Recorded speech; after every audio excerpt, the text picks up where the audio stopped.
Good morning and welcome to Matenaer On Air. Jane Matenaer and Calvin Butenhoff coming to you live from our studio here at Radio Park in Racine. You can always join us. Call or text. The number is the same, 855-752-4842. You can leave a comment if you're watching on the live stream on Facebook, YouTube, and the platform that used to be Twitter. It is Thursday, January 30th. The average price of a gallon of milk in Wisconsin today, $3.14. The average price of a dozen grade A eggs is up to $5.23. Delighted to be joined in studio by my guest co-host for the next 2 hours. Angela Lang is here from Bach, Black Leaders Organizing Communities. Thank you so much for coming in. Thank you so much for having me. I'm super excited. We're going to have a great conversation. We have a very, very busy show coming up for you today. Coming up at 10:30, we're going to talk to Tyler Burns from the Wisconsin Policy Forum about taxes and how much Wisconsin has been taking in and if that is keeping up with what we are paying out. That will be coming up after the 10:30 news. Hour number 2, we're going to talk about schools and especially Milwaukee Public Schools. Yeah. And one lawmaker apparently has an idea for everything it's going to fix everything. It's going to fix all the problems. Yeah. We'll talk about that after 11 o'clock. Brittany Merlot will be here with Weather and Wine at 11:20. It's going to be almost 60 degrees today. Mm-hmm.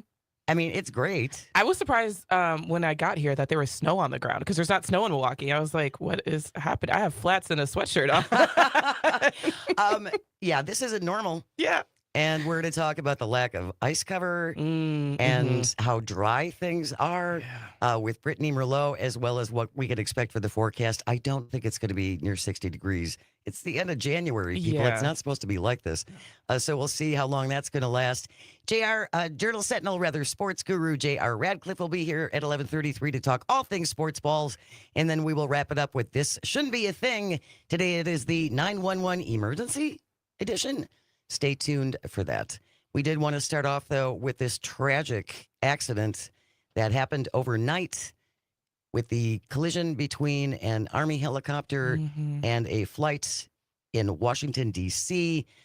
President Trump making a statement after that collision between the U.S. Army helicopter and an American Airlines passenger jet. This is what the president posted, quote, the airplane was on a perfect and routine line of approach to the airport. The helicopter was going straight at the airplane for an extended period of time. It is a clear night, in caps. The lights on the plane were blazing. Why didn't the helicopter go up or down or turn? Why didn't the control tower tell the helicopter what to do instead of asking if they saw the plane? This is a bad situation that looks like it should have been prevented. All caps, not good. Well, thank you for that. I feel like Donald Trump's intrusive thoughts always just win and then he posts them. I'm not going to lie. I also have some of the same questions. When I saw that it happened, I was like, whoa, how did that happen? Right? What happened? What was the communication breakdown? Right? I think we all have those questions. Absolutely. But the president in the immediate hours seems to already be placing blame. And it's just we can compare the responses to previous presidents of how they're this is the information we know. We're still looking. We understand this is a tragedy. And he just has no self-awareness of any of that. It's just he has an intrusive thought and they win and they get published to Truth Social. Absolutely. Or Twitter. Instantaneously. Yeah. And you're right. Normally, you would hold back on your opinions until more of the facts become clear. But that's never stopped Donald Trump before. I don't know why it would affect him in his second term. But this is how mis and disinformation starts, right? When you don't have all the facts and then you're already putting out an angle, it can take, shape very, very quickly. And then that's how you breed conspiracy theories. Absolutely. And so it's he doesn't add to that. And I think it's just really important to note that we can't be jumping to conclusions. Yes, we all have the same questions. How did this happen? Especially a military thing, right? How did this happen? Yes. But you just don't do that because you're already putting forth a narrative and his supporters don't really believe in facts and reality. So they're just going to run with whatever. And so I'm actually very curious in the next couple of days what conspiracy theories pop up because of this. Oh, and I think it's going to start right away. I'm sure they're burbling. They're probably now. Yeah, burbling even as we speak. And Wisconsin connection. Always a Wisconsin connection, as Dan says. New Department of Transportation head, reality TV star Sean Duffy also had a comment this morning talking about this tragedy that happened overnight in Washington, D.C. It is believed now there are no survivors of this crash. Can we play, Calvin, that clip from Sean Duffy this morning talking about this crash? So I don't know if you all could hear the question. It's a question about the flight path of the helicopter.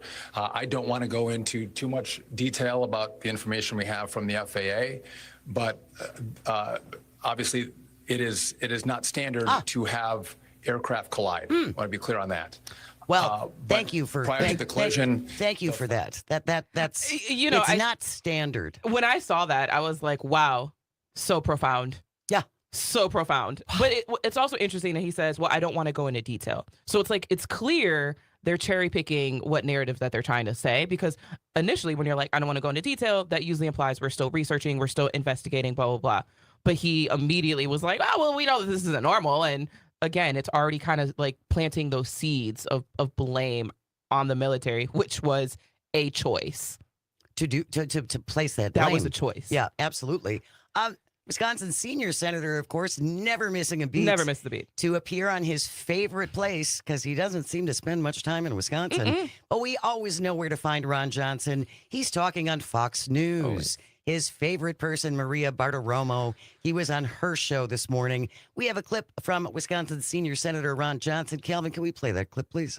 Line expert, and he put all of the blame on air traffic control and the FAA. He said these two agencies, air traffic control and FAA, have been broken for years, and that the last administration tolerated that they were unfit, and they allowed it. Your thoughts? Well, I agree with him in his assessment. I'm not exactly sure what caused this, whether it was purely the air traffic control system, but I know it's completely antiquated. It needs to be upgraded. That takes money. We've known about this for years, and quite honestly, administrations haven't done anything about it. I mean, we're using old technology. We can do such better job. This is exactly, quite honestly, what somebody like Elon Musk could get in here with his effort and really modernize things. I'm glad Ron Johnson mentioned Elon Musk. Me too. Because Elon does kind of play a little part, apparently, in this. The head of the FAA, Mike Whitaker, resigned on January 20th. 1 year into his 5-year term, he had bipartisan support to take the position of the head of the FAA. Guess what Mr. Whitaker did that got him in trouble? He got relentless criticism from Elon Musk for not approving SpaceX missions quickly enough. That's right. I did. Yep. Yeah. So he was forced to resign. Yeah. Elon wants fewer there should be no regulations when it comes to Elon. He can he's a billionaire. He can do whatever he wants, Pretty right? much so, yes. And Mike Whitaker resigned, the head of the FAA, January 20th. Thank you, Elon Musk. And I think these details are really important, because I think a lot of times people will see like a tragedy, and back in the day, I feel like there was a little bit of unity and folks would kind of come together, but not anymore. No. And so I think it's actually really important to connect these pieces and to connect these dots with, the man that resigned and Elon, because like there's always more behind the scenes. Yes. And usually it stems from a rich white man largely. And it's like, how is that impacting the rest of our culture in this country, and who gets to make decisions and who's actually running our country? Like, I know people were making jokes that Elon Musk was the first lady, and now people are like, I think he might be president. Oh, yeah, he's He's co-pres. There's no doubt about it. Also chiming in on this tragedy from overnight in Washington, D.C., Republican Representative Andy Ogles, who, by the way, has put forth a measure that Trump should be able to run for a third term. Andy Ogles this morning, also I believe on Fox News, asking if DEI played a role in this tragedy. It makes me think of the bridge, I believe it was in Baltimore, that collapsed, and the mayor, and immediately Yes. they were like, "Oh, this was a DEI thing," just because the mayor was black. Like, since when do we? I mean, it's just clear if you just want to blame black and brown people, and also let's be clear, DEI is more than just race. So like that's a thing, but the way that they talk about it is just a code for black and brown people. Yeah. But it's just so interesting because it's they just never miss a moment to like blame diversity. Like you could be all the way over here with one point and they will find a way to stretch an argument if it means that they could blame diversity.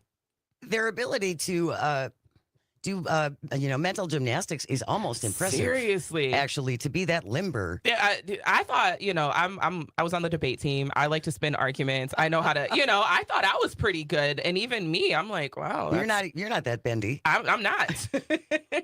I have a new suggestion for DEI, by the way. Under the Trump administration, I think we should just call it dozens essentially incompetent. That's what it is. That's exactly what it is. All his people that he's appointing, and we know that there's some big confirmations coming up today, some very controversial confirmations coming up, and all of those confirmations today, I think, fit that label. Among those that are having hearings today, Kash Patel to be the head of the FBI, which is terrifying. We could do a whole show just on Mr. Yes, Patel. yes. And the way he has cashed, boy, it's amazing how they cash in. Isn't it? That's another gift. That's a gift, unfortunately, I think we lack. Yeah. Yes, Kash Patel is having his hearing. Also, Tulsi Gabbard is having her hearing. And Robert Kennedy Jr. is back for his second round. If you didn't see any of the questioning yesterday, I highly encourage you to go look at some of those clips. And there were some real good pushbacks and challenges from people like Senator Warren and, Bernie Sanders. There's some good clips. Even if you don't have the stomach to watch all of it, just even catch the highlights. Take a taste. Yes. Just a little taste. And then you'll probably be stuck on it and want to watch the whole thing. You can stay with us. We're going to continue our conversation. Angela Lang is here from Bach. You are listening to Matenaer On Air. This is the Civic Media Radio Network. We'll be right back.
Good morning. Welcome to Matenaer On Air. Jay Matenaer, Angela Lang filling in for Greg Bach, and Calvinator on the board. Coming to you from our studio here at Radio Park in Racine. You can always join us. You can call and text to the same number, 855-752-4842. You can leave a comment if you're watching on the live stream on Facebook, YouTube, and the platform that people are fleeing from like a husky blowing its coat. Join us on Blue Sky. It's much nicer over there. Much, much nicer. Angela Lang, again, the head of Black Leaders Organizing Communities, is my guest host for the next 2 hours. Thank you again for coming in. We were talking about this tragic collision between an Air Force helicopter and a passenger flight in Washington, D.C. overnight. There are not believed to be any survivors, tragically. And we're just talking about some of the fallout from this. Donald Trump right now is holding a briefing from the White House press briefing room, and we will have updates as that wraps up. But we were just talking about some of the comments that are coming out. Of course, Wisconsin's senior Senator Ron Johnson appearing on his favorite place on Fox News this morning, talking to Maria Bartiromo, and essentially it's Biden's fault. Always. It's okay. But journalist and historian Garrett Graff posted on Twitter, quote, "Think about this and how Fox and the GOP would politicize an Army helicopter crashing into a commercial airplane days after a black woman president tried to gut air safety and installed the least qualified man ever as defense secretary." Mm-hmm. That is the degree to which Democrats should politicize this crash. Mm-hmm. I mean... Yes, and I think the Democrats don't go on the offensive enough. They're always like backs against the corner and don't know how to get out of it. And I think that there's I was going to say always, but there's always many missed opportunities, I think, for Democrats to connect the dots in the way that you are, right? In the way that we're having this discussion. I think that's important. And I don't know why. I don't know if they're just risk adverse or they're just don't get a handle. They don't think it matters. I don't understand why not. Is it the whole we need to be nicer? We are living under an administration that wants to be a dictator. I don't know what nice is right now. I'm sorry. But that's what it seems like. It does seem like, and I fight back, stand up. Well, when Michelle Obama said, "When they go low, we go high," I think that's a very admirable thing. Same. However, it's a different fight on the ground. I mean, Kendrick Lamar in some of his latest songs, he said something along the lines of like, I'll take you to 6 feet under with me. You know what I mean? Or there was somebody else who said, who actually knows Michelle Obama. I'll not say his name because he got a lot of heat for it. But he said, listen, Michelle's my friend. She said, when they go low, we go high. He was like, listen, I think when they go low, we kick them. And like, that is the energy I have. Because it's like, I think we're living, and I was having this conversation, we're living in a new world, right? And so I think I've been thinking, how do I show up as an ally? How do I dig deeper into this work in a landscape I'm not familiar with? I don't know how to organize. And I don't say that often, right? But it's hard. I feel a little stuck in my organizing, but at the same time, there's so much I think to be done and to accomplish and to paint the pictures. Especially, the midterms are right around the corner. Yes. And I know we don't want to talk about it yet, but it's 2025. It is next year. We know campaigns will ramp up very quickly, and so how are you setting the tone now for why Democrats should be an alternative to this dictator? And quite frankly, that shouldn't be a hard sell. You wouldn't think so. But for whatever reason, it is. And I think the Democrats, putting it nicely, need to do a lot of self-reflection of why they are widely unpopular. My friend sent me a poll that I can't remember. I'll look it up during the break. But the Democrats approval rating is the lowest it's ever been. And it's lower than Republicans. And what does that mean when you have a president like Trump that is literally shredding the Constitution every time he blinks, and Democrats still aren't seen as the answer? That's really interesting. A problem. That is a big problem and needs some definite inward gazing to address that. In the time that we have left, Angela, before we go to the break, we were talking initially some of the reactions from a big surprise. Republican Representative Andy Ogles essentially questioning, did DEI play a role in this tragedy? talking about this collision of these two aircraft last night. And as you said, DEI isn't just for people of color. Right. We're talking about people with disabilities, Women, veterans. veterans. Yeah, like disabled folks. Like these are the people that we're targeting, the most vulnerable in our population. This is who we're blaming. But also, again, I can't understand that jump, right? I think, their supporters understand that jump because they want to take any time to blame Black and brown people specifically. But there is a tragedy. The only thing, when I went to bed, and it was like 1 a.m. because I was glued to the screen because I wanted to know, there had been like a handful of bodies that had been pulled out at the time. And then I woke up and I saw that, they presume everyone has passed tragically. Yes. How do you connect that to a failure of being Black or brown, or the failure of you as a woman? So does that mean any mistake that we make as women is automatically a reflection of everything? And I'm not saying that anyone made mistakes. Again, we don't know exactly what happened, but in their mind, they think someone made a mistake. How can I blame some of the most vulnerable populations that we are supposed to be protecting? Well, and it's essentially, what can I use out of this to move forward with my own agenda? My political own game. Yeah, my own agenda. Ron Johnson. You always know where to find him. Yeah. He's never in Wisconsin, No. but he's always on Fox News. Always. So if you're ever looking to talk to Rojo, just call Maria. I'm sure she's got She's got him on speed dial. she's got a direct line right to him. We have news coming up next, and when we return, we're to talk to the Wisconsin Policy Forum about Texas. That's all on the way. Stay with us. You are listening to Matenaer On Air on the Civic Media Radio Network.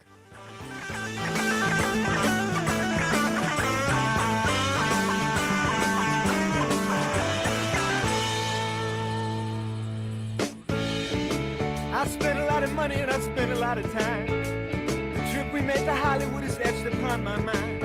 After all the things we've done and seen, you find another man. The things you think are useless, I can't understand. Are you reeling in the years? Stowing away the time? Are you gathering up the keys? Have you had enough of mine? Are you reeling in the years? Stowing away the time? Are you gathering up the keys? Have you had enough of mine?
Good morning, Tyler. Can you hear me all right?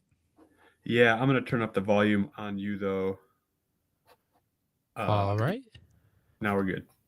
All right, perfect. We come back from break in just under 2 minutes. Okay.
Good morning and welcome to Matenaer On Air. Jane Matenaer, Angela Lang from Block in for Greg Bach, and Sweet Cal B on the board, coming to you from our studio here at Radio Park in Racine.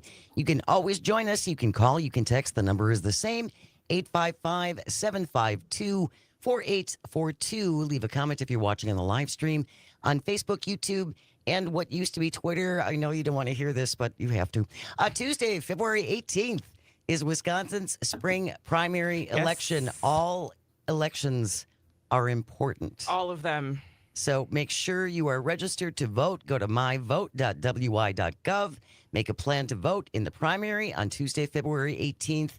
And even more important, the spring general election, Tuesday, April 1st. Mm-hmm. April Fool's Day. April Fool's. Isn't that something? Just kind of fits. The Wisconsin Supreme Court race. Yes. Top of the list for that one. So make a plan right now. And that election determines control yet again of the court, the same way Janet's election did. Hugely important election. The spring election general, April 1st. Go to myvote.wi.gov to make sure that you are registered. Very excited to be joined by our next guest from the Wisconsin Policy Forum. It's been too long since we've had any one of you guys on. Tyler Barnes. Barnes is here. Good morning, Tyler. How are you?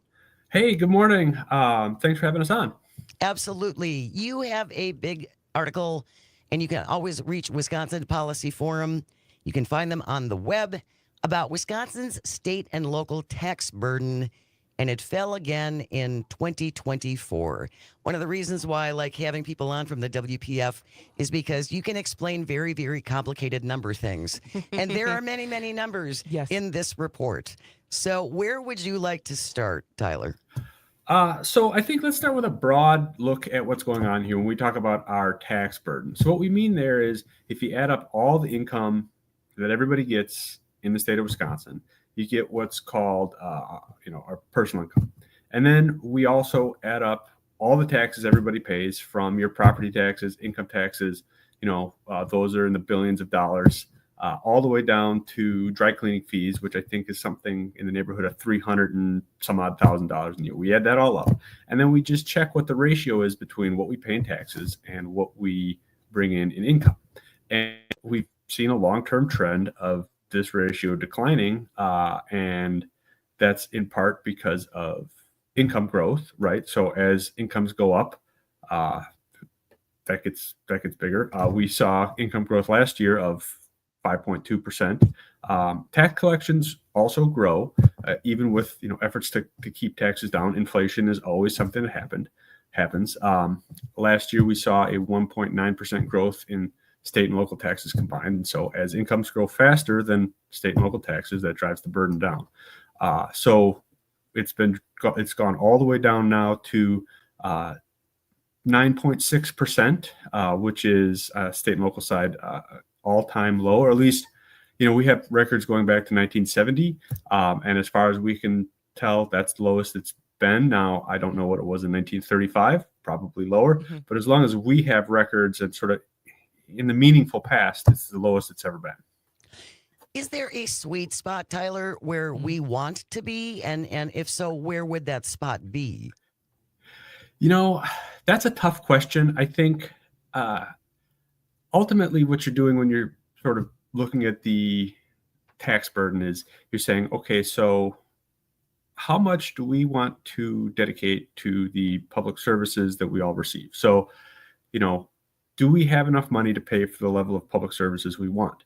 Do we have enough money to pay for the university system we want, the school systems we want, the police departments we want, the fire departments we want? I'm looking at doing a project on fire departments here in Dane County, and fire and EMS services, they need to be funded. Yes. And so it's really tough to say, well, in an ideal world it would be 11.7%.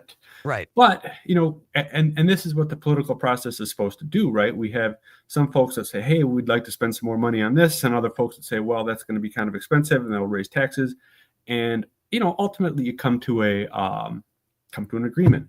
Now, what has been I think one thing you could say is that in 2000, Wisconsin was, relative to other states, a pretty high tax state. They were, and this is from a slightly different report, we calculate things slightly differently, but setting that aside, 2000, we were, I believe, third in the country in terms of what percentage our state and local taxes made up of our incomes. Now we're down to, say, mid 30s, I want to say 35th. And so, we have, over that time period, political leaders in the state, voters, everybody together, has made the decision that third was too high. Right. Now we're trending downward. And so, again, it's difficult to say what the ideal number is, but you'd hope that people would come to an agreement of saying we want services of this level, and we're going to be willing to pay for the services that we want through our taxes. That's long been a complaint that taxes in Wisconsin are too high, and again, comparatively to other states, and this is why our retirees leave. And so I understand the goal of reducing taxes, but if I understand this correctly, the less we bring in taxes, the fewer dollars we have to spend on programs which benefit all of us. Generally speaking, yeah, that's how it works. Now, I think some people may make arguments about, well, we should dynamically score tax cuts because it'll cause follow-on investment, or conversely, we should dynamically score, state investments because if you invest in the university system, you'll get more higher wage folks. Generally speaking, the way Fiscal Bureau does it is if you cut taxes, you get less revenue. If you have increased spending, you have less revenue to spend. And that's kind of, I think, a good way to go about making these budget decisions is if you're going to cut taxes, you're going to have less to spend. And so, if you want to have lower taxes, especially over the long term, you're going to have less to spend on your government services. So I gotta ask, and I admittedly am not a numbers person, and get intimidated by numbers very easily, which is weird as an executive director that has to do budgets. But what is on my mind right now is Act 12. And we've talked about all of these things in the shared revenue package, specifically for Milwaukee, to increase sales tax. It was very controversial for lots of reasons, including the poison pills that were slipped in there. And the mayor last week did an interview with a friend of mine, and he basically said, like, well, the alternative is that we could have gone bankrupt. So can you maybe explain to folks or talk to folks maybe the impact on that shared revenue bill, specifically in terms of Milwaukee, and how maybe that could play a factor, good, bad, or otherwise, in some of this? So one of the things I did need to mention about this data is we don't actually in our tax burden calculations include the new sales tax in Milwaukee and Milwaukee County because just because of the way the data is collected, it'll appear the next year when we do this report. One of the things about Act 12 is created the sales tax, two new sales taxes in Southeast Wisconsin, in Milwaukee, but it did increase shared revenue. That bill tended to focus more aid on less populated areas, less property value areas with less property value, and so there were that was a massive expansion in aid to local governments from the state. That was an acknowledgement that local governments have been squeezed pretty hard over the past 15 years. Not just Democrats either. Right. Right. But cities like Madison, cities like Waukesha, and the state aid didn't do very well. Whereas some smaller rural areas did worse. And then thinking about the sales tax in the Milwaukee area is one of the things about Milwaukee is it's sort of the center of a lot of economic activity. A lot of people are coming into town from the surrounding 5-county area. Interestingly, a lot of people commute out of Milwaukee too. I always like to point that out. People commute to Waukesha County for jobs. It's not just a one-way street. Sure. But all that being said, a lot of people come to Milwaukee. They need services, but they're paying property taxes in Waukesha County, in Washington County. They're not necessarily paying for those services that are happening in Milwaukee. And so the sales tax allows a little bit of that capture, right? I come over there, watch a Brewers game, spend some money on the way out of town. I didn't pay any property taxes, but now I'll have contributed a little bit more. And so, from that point of view, having a sales tax can be useful. And then the other great thing about sales taxes is they do capture growth. We have income, economic growth, inflation that gets captured. The downside is sales taxes tend to make inflation worse, right? Because they're on the price of a good. They also are really volatile. So, when there's growth, you capture that growth. When there's decline in sales activity, when there's decline in people buying cars, that goes down. And so, from a sort of, my first job was as a budget analyst for the state, and projecting sales tax is not easy. It goes up, goes down, and so that's kind of one of the things that thinking about this Act 12 as a whole. It will be a benefit for the city and the county on that sales tax point of view, but that is a more volatile revenue source. Yeah. If you're just joining us, Tyler Burns is here from the Wisconsin Policy Forum, and we're talking about taxes in Wisconsin and what we're bringing in and how much is getting shelled out. And I just find it interesting, Tyler, that, and one of the reasons why I threw in, it is not just democratically run cities that are having budgetary issues. The Waukesha County has tried to pass another sales tax. This just came up in Brookfield as well, because we can go back to, I personally like to go back to Robin Voss and the Wisconsin Republicans, who have been starving and essentially not refusing to pay out any money to help these municipalities, to the point now where they have to go to their constituents and say, look, we're going to go broke if we can't do this. Yeah. And, I think you can make an argument for, these referendums that are saying, well, this is part of the political process where, if folks want to have higher spending in their area, they can go to the polls and vote themselves a property tax increase. Although, I know that can be hard on people. We really, in Wisconsin, put a lot of weight on our property taxes, especially for funding local governments. And so, in the event that we're not able to meet, again, and local governments, they pay a lot for things like police, for fire, for EMS, streets.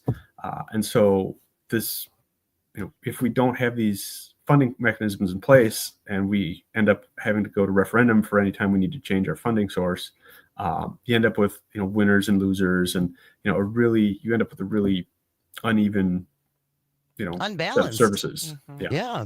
And you mentioned the EMS services. This is an issue all across the state, especially in smaller communities where a lot of those EMS services are volunteer fire departments.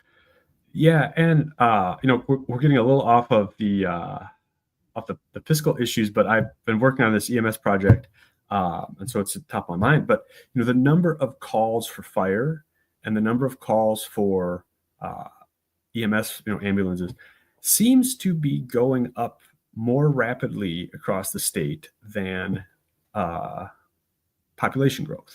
Interesting. Yeah, and I don't want to get too far over my skis here, because I'm just looking at data from a couple communities and kind of looking around. When we do service sharing reports, we look at comparable cities, we look at trends over time. The upshot seems to be that people are relying more on emergency medical services across the state more frequently than they have been in the past, and that's going to be more expensive. And as you say, rural areas, where it may take 10 minutes to get an ambulance, well, that 10 minutes, if it's 10 minutes or 12 minutes, could be the difference between, somebody making it or not. And Absolutely. Again, going back to this initial conversation where we're talking about, well, what service levels do we want to have? Okay, if we want to have a specific service level, are we going to be able to pay for that specific service level? And so, all these numbers, you can add them up, and that's been my job. I have giant spreadsheets, but really it's a decision about going back to that. What service level do you want to have, and would you like to pay for that service level? And that's the ultimate question. We're going to continue our conversation with Tyler Burns from the Wisconsin Policy Forum. We're going to talk about sin taxes. Are we sinning less? I know I am. Stay close. You are listening to Matenaer On Air. This is the Civic Media Radio Network. We'll be right back.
Good morning and welcome back to Matenaer On Air. Jane Matenaer, Angela Lang from Block in for Greg Bach, and Sweet Calby on the board, coming to you from our studio here at Radio Park in Racine. You can always join us, call or text 855-752-4842.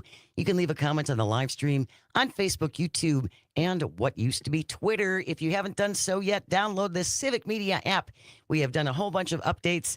Go to wherever you get your apps. Go to your app store, look for Civic, C-I-V-I-C, Civic Media. Download the Civic Media app. That gives you the ability to listen to all of the stations all across the state. You can call and text directly to whatever show you're listening to, and it is absolutely, as Greg likes to say, free. If you're just joining us, Tyler Burns is here from the Wisconsin Policy Forum.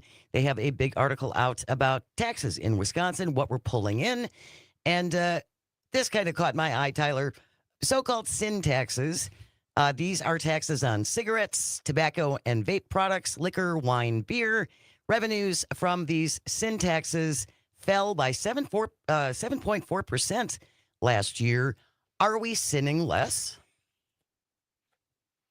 My wife is a minister. I may turn the analysis of that over to her specifically. It does seem like we're smoking fewer cigarettes. That's good. That is good. That's been the big drop, and that's another one of these long-standing trends. Back in say 2010, cigarette tax brought in $600 million. That was kind of the big. I don't know if you remember, the Doyle administration made a big increase in the cigarette tax, right, in part to curb smoking, in part to fill revenue holes. So that's kind of a high watermark. It's been consistently declining now to where in 2024 it brought in just over $400 million. Now, as you say, it's good that people are smoking less from a health standpoint. That means, people are having fewer heart attacks, less lung cancer. I think it's pretty clear that fewer smoking less has health benefits. Sure. And that has benefits, go out throughout the rest of the sort of healthcare system and the state system. But in terms of, a revenue hole, $200 million, that's a pretty big hole to fill. That can pay for a lot of things. And so, this is a good example of where a behavior that's probably good for the individual and probably good for society as a whole is negatively impacting the balance sheet of the state's general fund. And we do seem to see fewer gallons of beer being sold. People seem to be drinking a little bit less, especially on the beer side. Again, that doesn't really have quite as big of an impact on the state's budget. We last raised that tax in 1970. And it brought 1970? Yeah, the vote, I think, was actually 1969. 1970 is the last year that we have. And we brought in that year $8.1 million. And in 2024, we brought in $8 million from the beer tax. So people drinking less, again, may have health benefits. That has less of an impact on the state's balance sheet. I've read a couple articles recently about breweries having to shut down. Yeah, bring that up. Yeah. So again, that may have health benefits. The state, we have issues with binge drinking, drunk driving, those sorts of things. So overall, again, socially, it may be better. But for individual businesses, and for Wisconsin's culture, I'll have a couple beers here and there, but it may impact negatively, the economic prospects of some folks out there. Well, and again, certainly it is great that fewer people are smoking. I am a social pariah. I still am dealing with that monkey on my back. I'm working on it, all right? But I have long said this, Tyler, that especially smaller municipalities, if everyone quit smoking, that would have massive financial implications. It really would, because so many of our communities and our states are dependent on this money. Mm-hmm. Mm-hmm. Yeah. And so, if we're seeing a decline there, that's part of the overall decline in tax burden, right? It's just simply there's fewer dollars of cigarette tax coming in. And so, that makes that burden lower. Luckily we've seen sales tax growth. Luckily we've seen, a change at the federal level of corporate income tax. So we've been able to, over time, make up that hole in the general fund. But again, that's money that otherwise would have been there. And so, the trade-off is something to think about. Are you anticipating that Wisconsin's going to be facing a crisis? I mean, again, we still have that $4.5 billion that is just sitting there, but that's not the that's not the panacea to fix everything either, because that is a finite amount of money. Yeah. So there's the balance, and then going forward there's $4 billion balance, which actually a fiscal bureau memo just came out. It's likely to be $4.3 billion. Expecting a little bit more sales tax revenue, again, in part because inflation just hasn't really slowed down the way that was projected, especially as interest rates have stayed high and the potential for tariffs and all these sorts of things, uncertainty about the economy going forward. But so we're in a good place. We're in a better place than we were 15, 20 years ago. But we can't just go ahead and fund every priority that's out there, because this is a balance. It's a one-time thing. And going forward, we have solid revenues, solid expenditures, but we can't just sort of do the laundry list of tax cuts, new spending, everything out there. That would put us back in crisis state. Tyler Burns with the Wisconsin Policy Forum. Thank you so very, very much for your time. Yeah, thank you. I just have one suggestion. Put a sin tax on kale chips, because that should be a sin. They're terrible. Agreed. Thank you for your time. News is coming up next. You are listening to Matenaer On Air on the Civic Media Radio Network. Bye. All the things I could do. If I had a little money, it's a rich man's world. Money, money, money, must be funny in the rich man's world. Money, money, money, always Sunday in the rich man's world.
Good morning. Welcome to Matenaer On Air. Jane Matenaer, Angela Lang from Block, my guest co-host, and Calvin Butenhoff on the board, coming to you live from our studio here at Radio Park in Racine.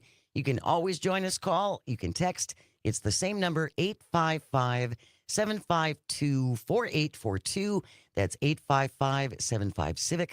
Or leave a comment if you're watching on the live stream. We live stream on Facebook, YouTube, and the platform that Jabba the Musk continues to actively ruin.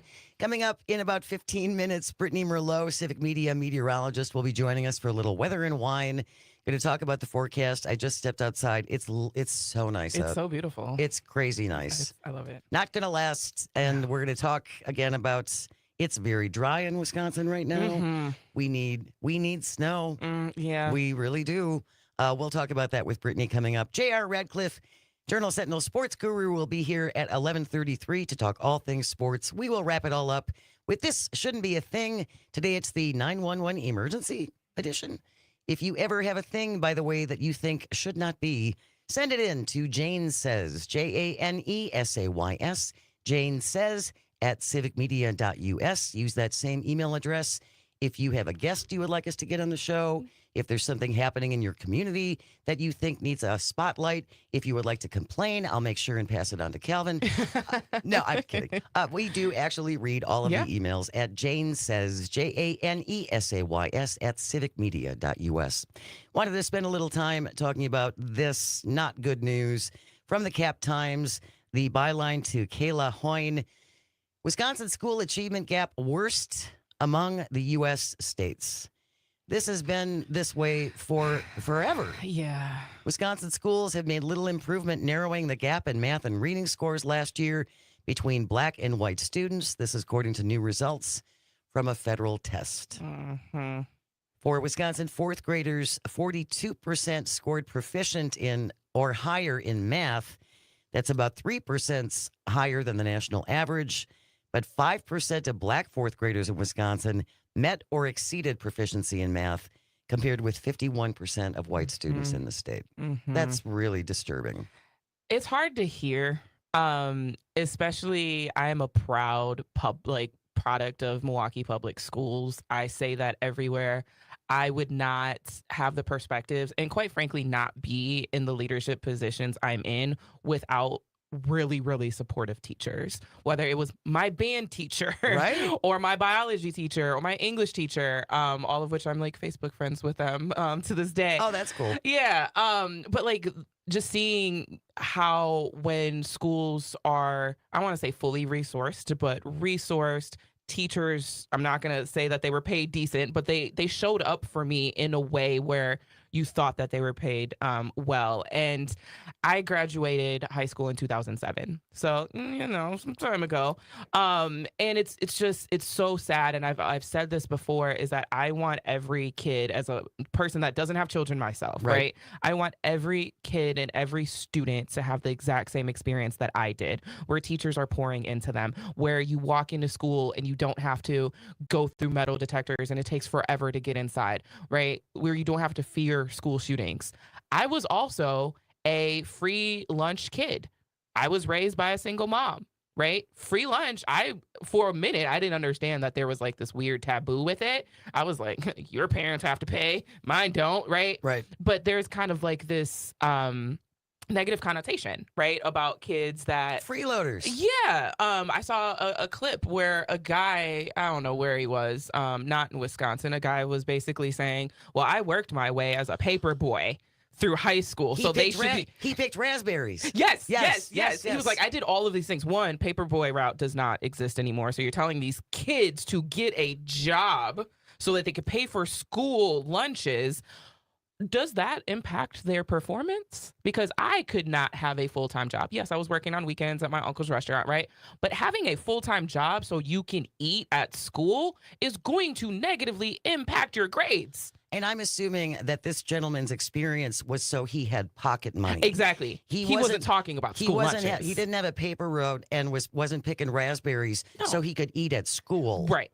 He was doing those jobs so he had pocket money to spend on whatever. Yep. Yeah. Slightly different.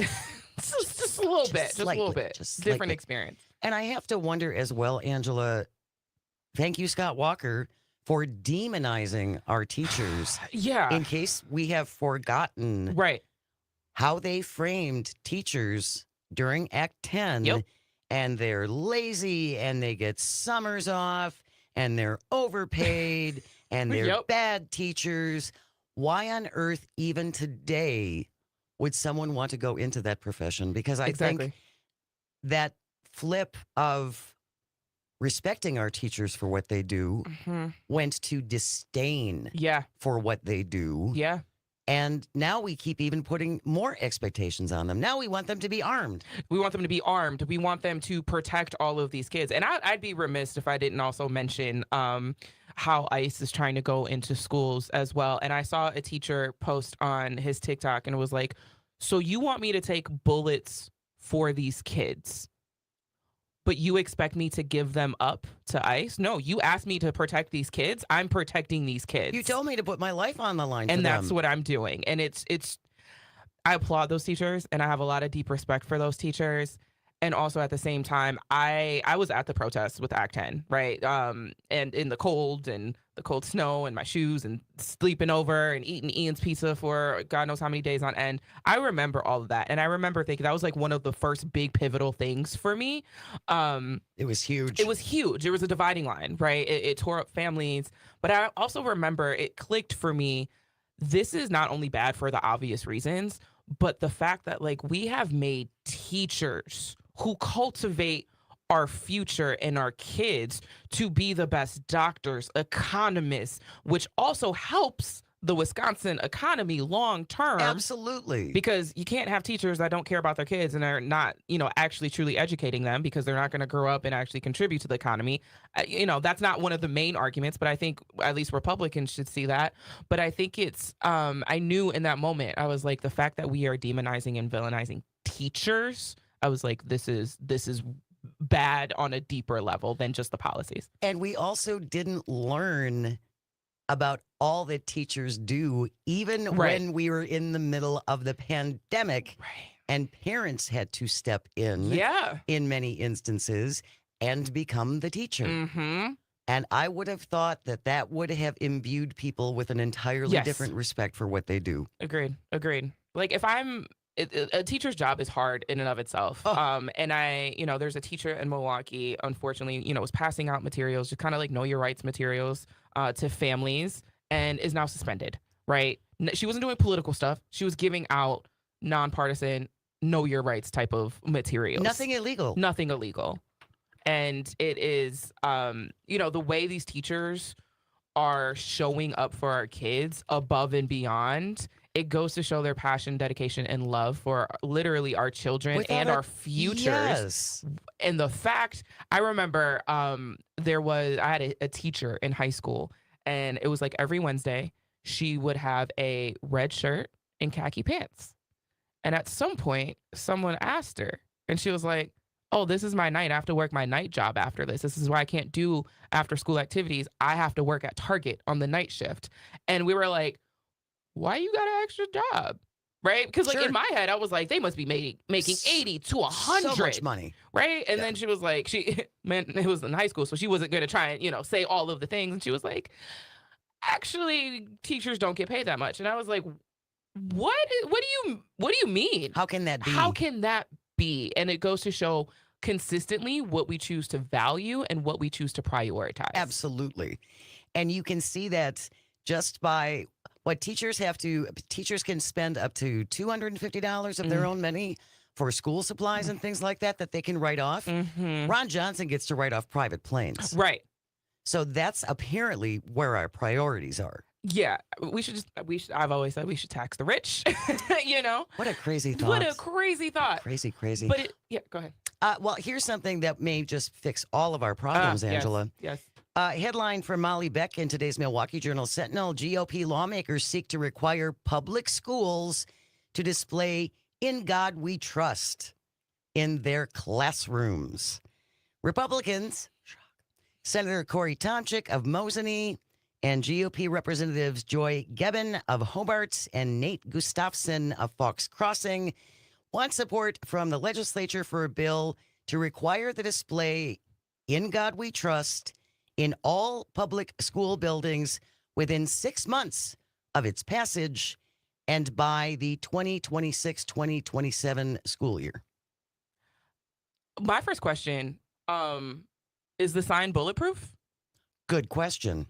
Because our Can kids, they hide behind it then? Right. Is it big enough to hide a kindergarten class and shield them from the bullets that are not being stopped? Like, I'm curious. Or is it like a metal thing that all kids can put in their book bag? Because, kids are putting metal stuff in their book bag as a kind of a means of armor. You can buy is them. that what it is? You can buy special backpacks. I know. I know. It's the world we live in. And the whole church state thing. That's just gone? Well, I realize that's the goal of Project 2025, essentially, to erase that line, that division, shall we say. But this seems wildly unconstitutional to me. I would also argue it's stupid. I'll just say it. I think it's stupid. I also think it's wildly, wildly offensive to parents that have lost children to school shootings. Yes. Right? This is months after the shooting in Madison. In Madison, yep. And this is their response. And by the way, there was another shooting in Tennessee that was Yes, after the Abundant that's right. Life Christian School shooting. They had two school resources officers in that school. I'm just saying.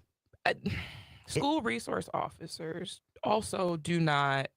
Everything is connected with what we're talking about, right? Because we can talk about the Act 12 thing, we could talk about the taxes, and we talk about school resource, officers, and all of these things are connected because in that Act 12 package, in order for Milwaukee to raise the sales tax, we had to put cops back in schools, amongst many things. In order to get that money. Yeah. Angela Lang is here from Black Leaders Organizing Communities. When we return, Brittany Merlot, Civic Media meteorologist, will be here for a little weather and wine. Stay with us. You're listening to Matenaer On Air. This is the vast, statewide, countrywide. We're global if you listen on the app, baby. Civic Media Radio Network.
good morning. Welcome back to Matenaer On Air. Jay Matenaer, Angela Lang in for Greg Bach, and Calviente on the board, coming to you from our studio here at Radio Park in Racine.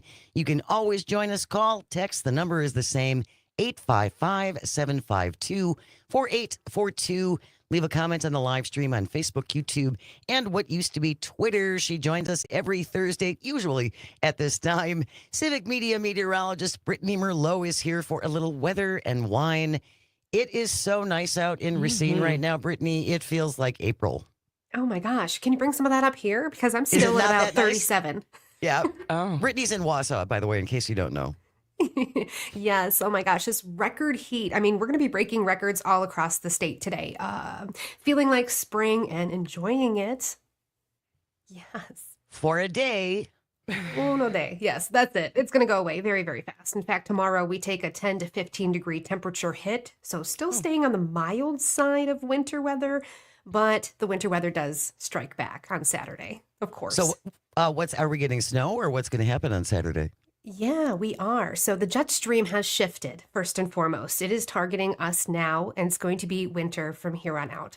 What I mean is snow chances, not necessarily the cold snaps, but the snow chances. So we are looking at snow Saturday afternoon into the evening and even into Sunday, turning into a wintry mix as this warmer air lifts back in. So it's kind of a tug of war between spring and winter as we go into this weekend as well. So what's going to happen is soaking up the warmth today, a little cool down tomorrow, ton of sunshine both of those days.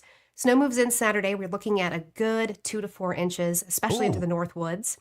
Further south in the state, though, probably more like an inch for you because a lot more freezing drizzle and regular rain is going to switch into that. So a slushy, wet type of snow, and then the wintry mix Sunday because a warm front is lifting through again, taking our temperatures back into the 50s, especially south on Sunday. Wow. Yeah. Now, this is great. Yeah. And I saw a guy in shorts. Oh, yeah, same. And the flip-flops are okay, good for you.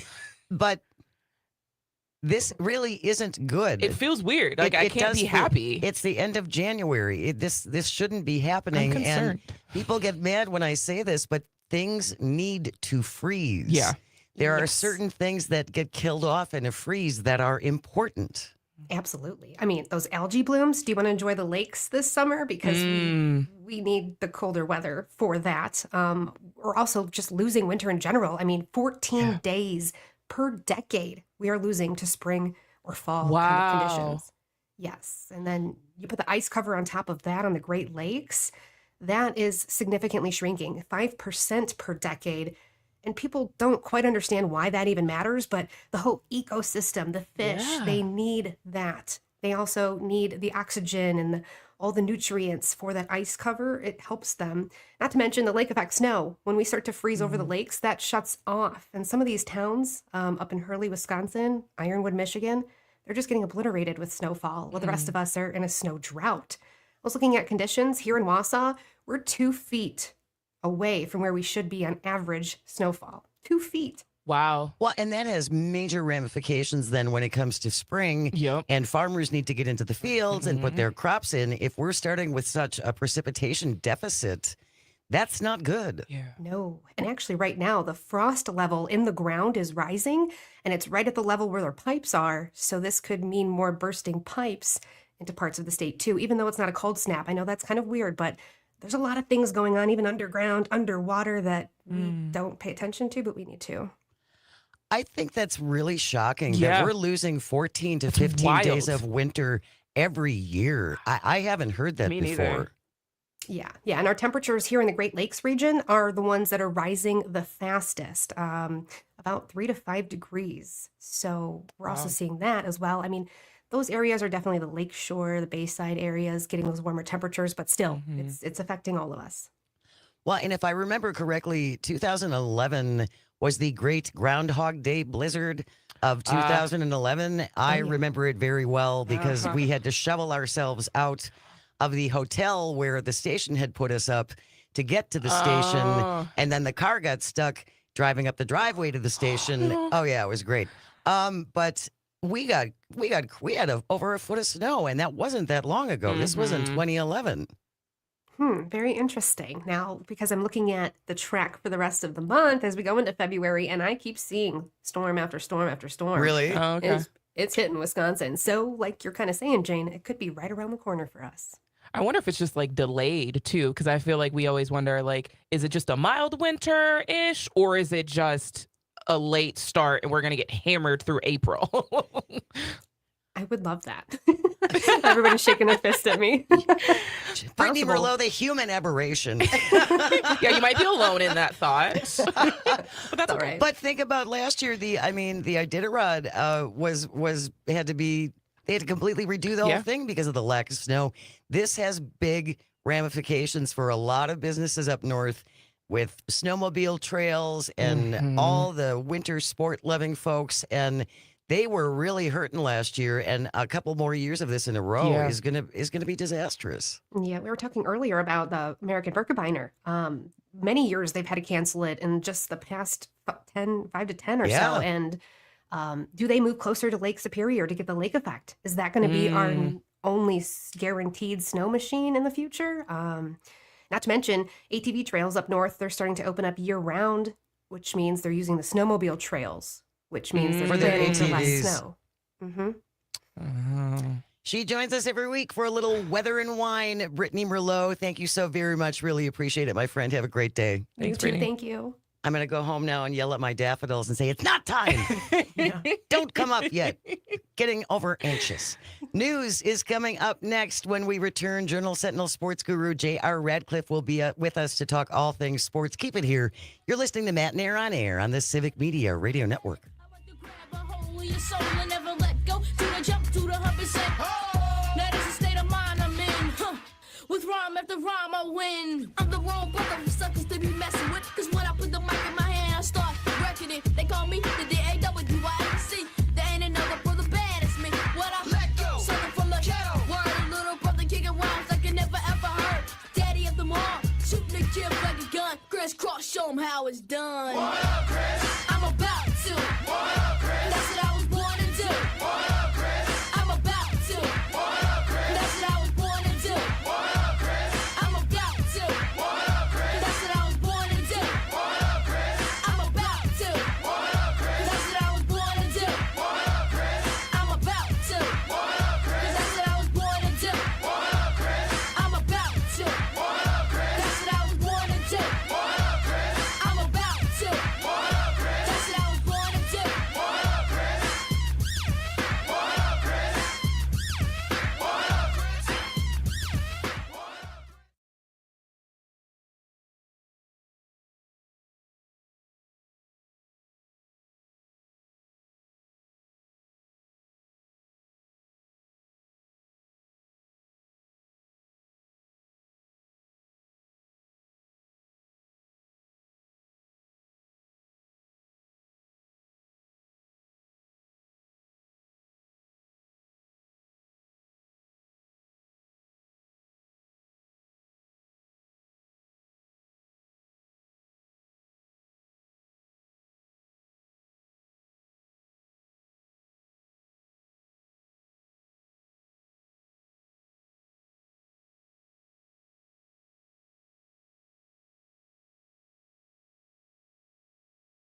Good morning. Welcome back to Matenaer On Air. Jane Matenaer.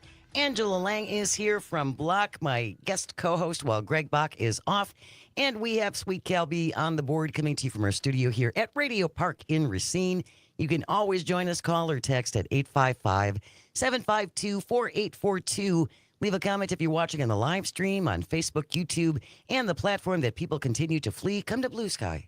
Come over to Blue Sky. It's a much nicer place. If you are a hockey fan, tomorrow night, Wisconsin taking on Minnesota. Our broadcast starts at 6:30 tomorrow night.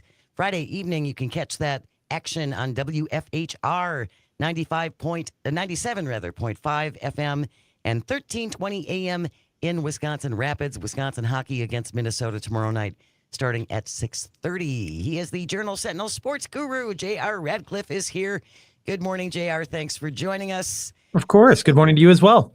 No Greg Bach today. No Greg Bach. I know you got me. Sorry. No. No, I'm kidding. There's going to be way less panic, way less. It's going to be a little more chill. A little more. I was going to say, keep going. Maybe you'll see. Who knows? You might regret that statement. I don't know how Greg actually got to get days off. It's never going to happen again. So, but I hope he enjoys it. Well, he's got it. Where would you like to start, JR? There's not a whole lot of good Wisconsin things to celebrate right now. No, the Bucks have lost a couple in a row. Granted, they were playing well before that. Marquette's good. Marquette Golden Eagles are good in men's basketball. The Wisconsin men's basketball team took an L last night.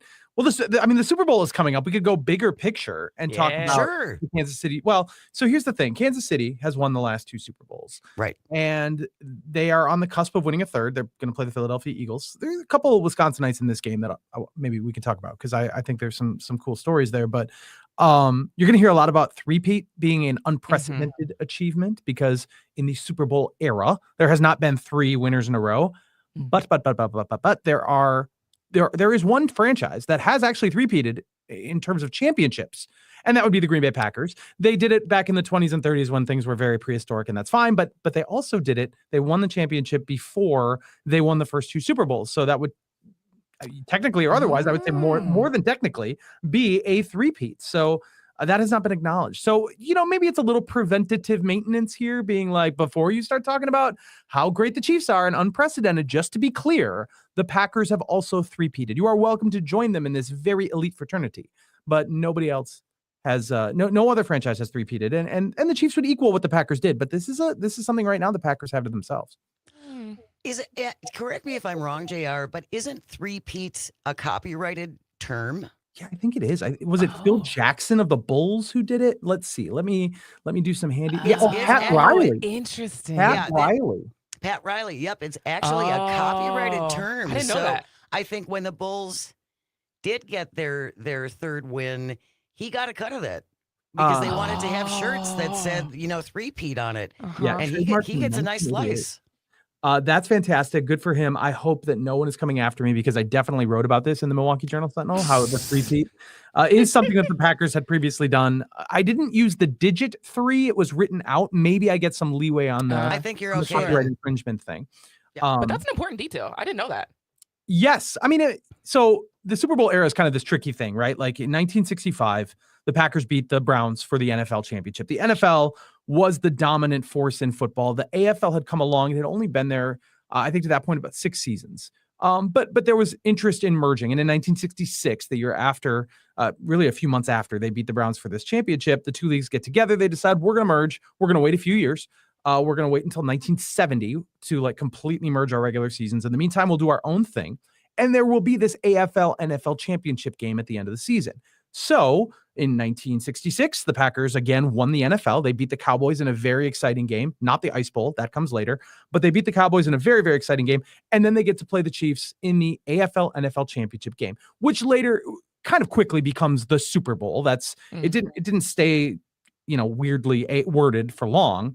But it wasn't, everyone expected the Packers to win. The NFL was so much bigger than the AFL at that point, more teams, more talent.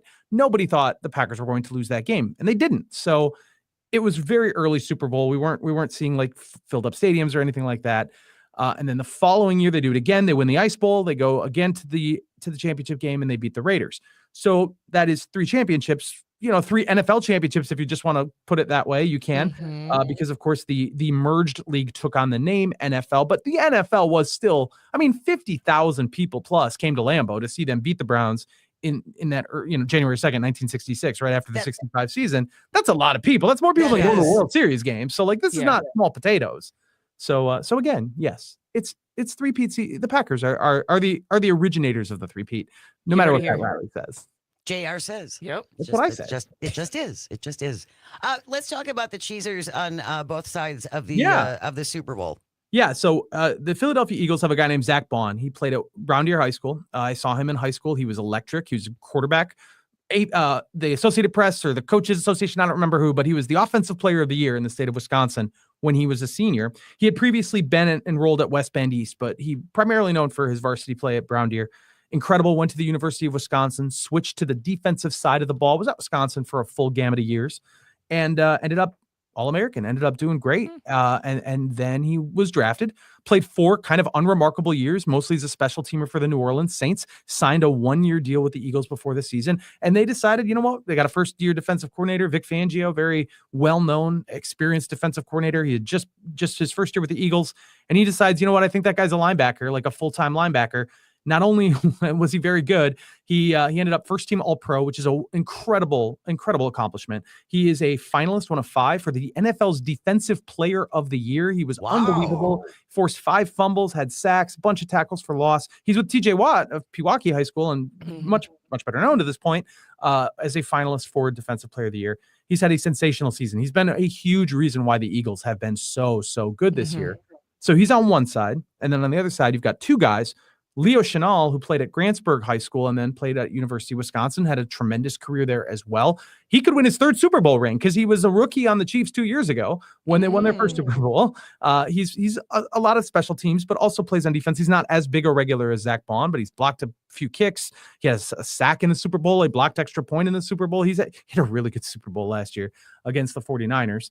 And he is in the mix for the Chiefs. They also have a Brookfield East graduate named Mike Caliendo, who's been part of the offensive line. He was a reserve most of the year, but they moved some things around on their offensive line, and now he's their left guard. So he's also going to be playing for the Chiefs as well. Also, I believe capable of winning a 3rd ring. He was on the practice squad a couple years ago and won one last year. So there is a fair amount of Wisconsinites. I believe the University of Wisconsin, I think it's 15 of the last 16 Super Bowls have had somebody in the big game, and like something like 23 of them have rings. So yeah, this is not unusual, but it is cool. Hey, Wisconsin represents. Seriously. Like to hear it, Calvin. Well, just like bigger picture thoughts about the Super Bowl. Do you get any sense that there's going to be some viewership fatigue with this being the 3rd time the Chiefs are in the Super Bowl, the 2nd time in 3 years that the Eagles are in the Super Bowl?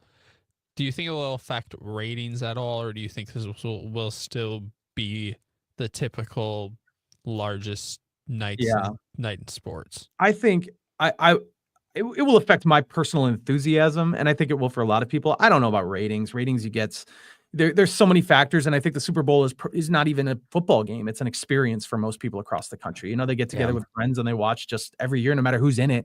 I mean, I've seen a bunch of Super Bowls. I don't care who wins. It's a bunch of 2 teams I don't care about. This is no different, believe me. So I think the ratings will be mostly unharmed, but there is probably some fatigue with the Chiefs. I think that's true for a lot of fans. Like, Kansas City's a small market. Patrick Mahomes is a likable guy. Who doesn't like Taylor Swift, hanging out? I think that's cool. It's just, we saw it last year, and we saw it the year before, and we saw it 2 years before that. Like, the Chiefs they just go to the Super Bowl now. It's what they do. And to have an exact matchup like we did 2 years ago, Chiefs Eagles, is a little bit of a yawn. I don't think it'll affect. I think you're still gonna have people tuning in for the commercials and Kendrick Lamar at halftime and the prop bets and all the funky stuff, and pizza rolls with their friends. Like, that's maybe speaking to my specific experience. I was gonna say, how do you know my plans? I love my pizza rolls. No, I think adding on that, right? Those are my first things. Like, yes, I love the Super Bowl. I love sports ball. When the Packers are done, I'm like, I don't care. Yeah. I do have a backup team. Well, 2 things. One, I have a backup team. The Eagles. Okay. Is my backup team. All right. But also, whoever eliminates us from the playoffs, you better win to make it worth it. Sure. And the yeah. Eagles knocked us out. So You it owe works. us.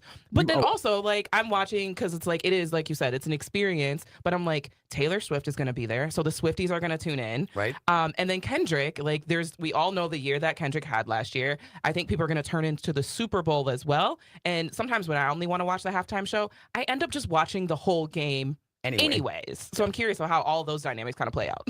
Yeah, I think it'll be pretty much business as usual from that standpoint as well. You know, for a while, the Brewers, every team that beat the Brewers won the World Series, or at least, made it to the World Series. And then last year, the Mets screwed that up. They got to the NLCS, great for them, but then they did not advance to the World Series past the Dodgers. So it feels like, you know, maybe this is some sort of spiritual kickback. The team that beats the Packers goes on to win the Super Bowl. Maybe that's what we're in for. Do you have a pick for the Super Bowl? Yeah. I think the Eagles are actually the better team. I've felt that way, but you know, like a lot of people, I've seen the Chiefs sort of skirt by all season long. You know, a lot of close wins. I think scoring 32 points against Buffalo. I think it's been 20 some games since they've scored 30 points. They've just been doing the bare minimum to get by. Now they're obviously very experienced and they know the Super Bowl as well as anybody. So you give them an edge in that regard, but I think the Eagles are the better team. And I would just, nothing against these guys. Patrick Mahomes, Andy Reid. What's not lovable about rotund Andy Reid? My brother Andy Reid, who I love. I love the fact that he has been so successful. But I am just ready for something else, even if it's a team that was there 2 years ago. Give me the Eagles, please. Give me the Eagles. And obviously, Angela, that's your me. pick. Yep. See, and I'm going against both of you. I just want the Chiefs to win because all the Taylor Swift haters will be upset. Also, yeah, that's fair. That's fair. That's my only reason for cheering for the fair. Chiefs. I respect that. And it makes me happy. Of course, this mega billionaire superstar just, she starts dating Travis Kelce and that team only wins championships. Everything is coming up Taylor Swift. Everything comes up Taylor Swift. It's amazing. You said it. J.R. Radcliffe said that out loud, and so you're right. Yeah. It's true. I have nothing against Taylor Swift. My daughter is still in this phase where she's very anti-Taylor Swift. She will be cheering for the Eagles, I am sure. We need more details about why your daughter is anti-Taylor Swift. I'm very curious. You know, she's 10 years old. I think she got bombarded with a lot of Taylor Swift fandom amongst her peers, and she is taking a contrarian point of view. I thought it was performative for the longest time. I still kind of think it is, but I can't leave a Taylor Swift song on in my car without her, like freaking out. She likes to read in the car. She's a big reader. And so she's a huge reader. We go to the library like every week, but she was reading in the back seat the other day, and my son was in the front seat, and the song came on, and we looked at each other and like, how long do we think it can go before she realized? And we got through the whole song. We were just like silently like, sitting there waiting, like when's she gonna pop up? She's just like, turn it off. It never happened. She missed it. She missed the entire song. Oh, that is hilarious. There's got to be nothing more devastating than the disdain of a 10-year-old girl. I can't even imagine. It's true. Myself at 10. And I have no problem with it. I enjoy her music. I am not a super fan by any means, but certainly enjoy the music. And like you, I am not sad when the Taylor Swift haters are disappointed. That is an audience that I'm not as fond of. So I just think it's more important now than ever to find a little joy wherever you can. Yes. It's true. It's true. It's the little things. It's the little things in life that make it worthwhile. Calvin?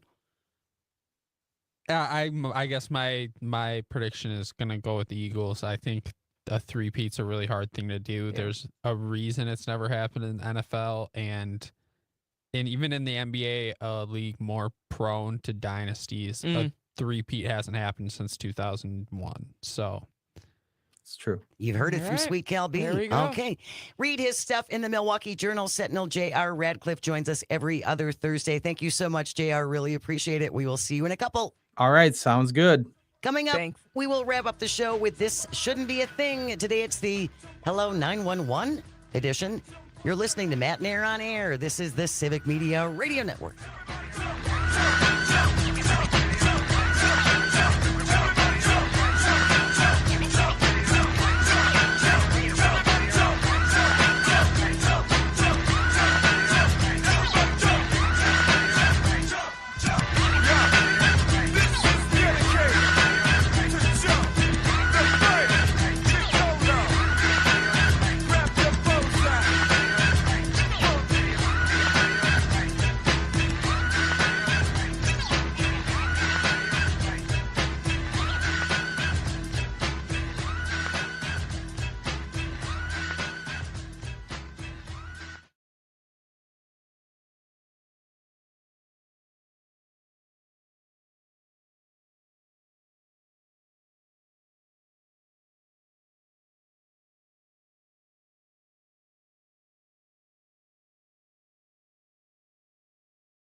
Welcome back to Matenaer On Air. Jane Matenaer, Angela Lang in for Greg Bach, and Sweet Calby on the board, coming to you from our studio here at Radio Park in Racine. You can always join us, call or text. The number is the same, 855-752-4842. You can leave a comment if you're watching on the live stream on Facebook, YouTube, and what used to be Twitter. Coming up on the show tomorrow, John Dietrich, who is an investigative reporter for the Milwaukee Journal-Sentinel, and he has done some great series about gun violence in Wisconsin, and we're going to talk to him about his latest in this series. Should be very, very interesting. He's a fantastic reporter.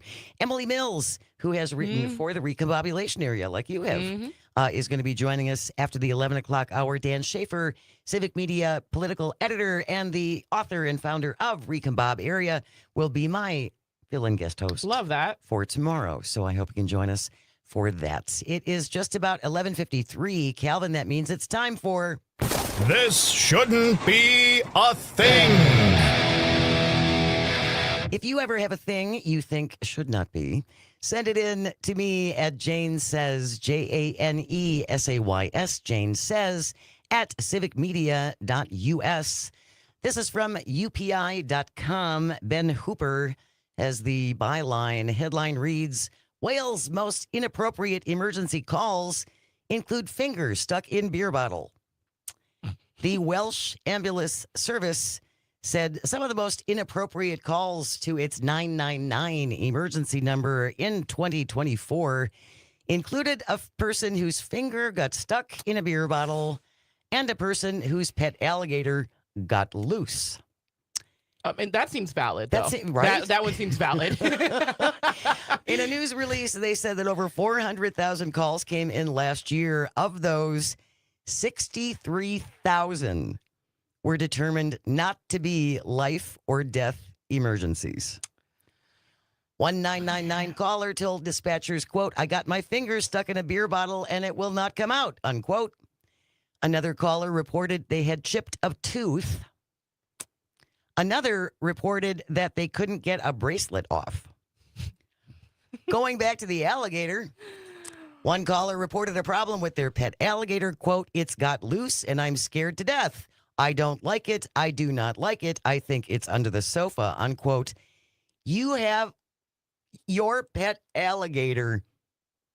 You brought it into your home. That sounds like a you problem. Doesn't it? Maybe decisions I should have rethought. Consequences of my own actions. Yeah, I think it's under the sofa. That seems not good. Another caller said they were just calling out of an abundance of caution. Quote, I stuck my finger in a plug socket and I felt no effect, but I'm not ruling out if I've electrocuted myself, unquote. You want to be sure, Angela. Everything about that story makes sense, starting with I stuck my finger in a socket. Everything else made sense after that. I felt no effect, but I'm not ruling out if I electrocuted myself. One caller to the Welsh 999, that's their 911 service. He called and said that the cotton from the end of a cotton swab was stuck in someone's ear. And here's the one we will wrap it up with. Quote, I've got just a question, a general question. My general practitioner refuses to give me sleeping pills. How can I get some drugs? I'm sure that person isn't the only one asking that question. Probably not, but that might not be the That's right. not appropriate. There's other people to call. Wrong agency for that. I think there's other places, to go for that. This is, again, happening in Wales, but I'm sure if we talked to our 911 operators, they have similar things. We all know. Those people should write books. Oh, I'd read that. Right? I would read that. In a heartbeat. Yeah. That wraps up today's episode of This Shouldn't Be a Thing. Angela Lang, it has been such a pleasure. Great. Thank you so much for having me. I really, really appreciate having you and would love to have you back if Greg is ever allowed to take a day off ever again, which I'm not planning on. No, thank you so very much. You. And read Angela in the Recombobulation Area. Yeah, I already was inspired to write another piece and I already texted Dan and I'm going to submit him a first draft by the end of the weekend. So be on the lookout for that probably sometime next week. Sounds great. Thank you, Calvin, and all of our engineers. Without you guys, absolutely nothing works. And thank you most of all for calling and for texting and for listening. It absolutely means the world. I hope you find some joy today, even if it's just a little bit, and you have the chance to share it. Keep it right here. News coming up next, followed by Todd Alba From noon to 2, Maggie Dawn, 2 to 4, Dom Salvia, 4 to 6. Lighten things up with Pete Schwabas from 6 to 8 p.m. Native Roots Radio with Robert Pilot. Fantastic show from 8 to 9. Pat Kreitlow starts it off early mornings from 6 to 8. And then Earl Ingram Jr. right here on WAUK from 8 to 10 a.m. Don't go away. You are listening to the Civic Media Radio Network. We'll see you tomorrow.